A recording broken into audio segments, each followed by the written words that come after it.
зыярат кылдык. Ошонун бири 2-3 ай ар жакта кошуна өпкөсүнөн жабыркап 10 жылдан ашык төшөктө жаткан аксакал бар экен адам. Барып батасын алдык. Жашоодон тажап, мага мотивация, дем керек деген жаштар көбөйбөдүбү?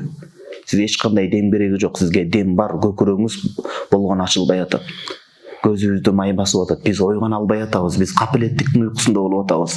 Сиз ошондой жабыркаган көп жылдар бою төшөктө жатып, бир ошо тамдын башына шкаалап карап, эрмеги бир точка болгон, Кудай менен байланышып, кудайлык адамга айланган адамдарды зыярат кылсаңыз, сизге анча-мынча демди мотивациянын кереги жок. Тирүүлүктүн кадырын ошондо билип, түшүнүп каласыз.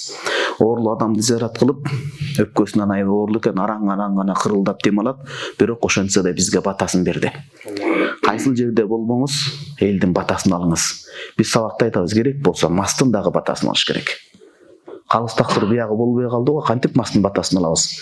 Биз билбейбиз, балким ал эртең оңолуп кетет. Биз билбейбиз, балким жан эритер, жарты жакшы сөзүбүз менен ошол адам аракештигин коет. Биз билбейбиз, балким жүрөгүндөгү күйүүтүнү билбейбиз.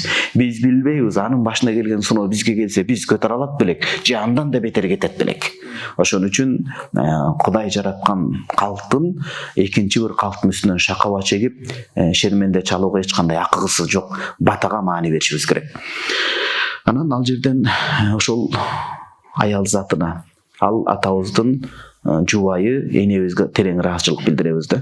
Ошончо жыл таштап кетпей, жанында көпөлөктөй айланып, мээримин төгүп караган. Оорлуу адамга эң биринчи кезекте мээрим гана керек, башка нерсенин кереги жок. Эң чоң дары, шыпа, эбепке себеп бул мээрим болмокчу. Кыргыздын аялдарынын кыйындыгын баалаш керек.